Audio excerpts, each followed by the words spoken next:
Οι στρατιωτικοί που κατατάσσονται από 1η Ιανουαρίου του 2011 και εφ' εξής υπάγονται αυτοδίκαια στον κλάδο κύριας σύνταξης του πρώην ΙΚΑ ΕΤΑΜ και νυν ΕΦΚΑ. Το ΕΦΚΑ δεν αναγνωρίζει τη διπλή προσμέτρηση των εξαμήνων τους. Η δε σύνταξή τους, όπως χαρακτηριστικά τους αναφέρθηκε, θα αρχίσει να καταβάλλεται όπως και στο σύνολο των στρατιωτικών μόλις πιάσουν το όριο των 62 ετών. Είναι χαμηλόβαθμοι, είναι χαμηλόμισθοι, είναι οι άνθρωποι που στις ιδιαίτερα σκληρές και εξαιρετικά επικίνδυνες συνθήκες που υπηρετούν όχι απλά το δικαιούνται, είναι η ελάχιστη προς αυτούς αναγνώριση και η κυβέρνηση ουσιαστικά τους εμπέζει για να μην πω κάτι βαρύτερο.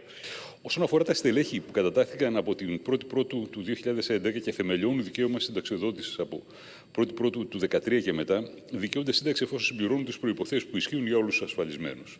Δηλαδή, είτε το 67ο έτος ηλικίας με ελάχιστο χρόνο ασφάλισης στα 15 έτη, είτε το 62ο έτος ηλικίας με 40 έτη ασφάλισης για την λήψη πλήρους σύνταξης. Η κυβέρνηση τους χρωστάει. Αυτοί δεν χρωστάνε σε κανέναν. Και να με συγχωρείτε για την έντασή μου, είμαι ένας από αυτούς.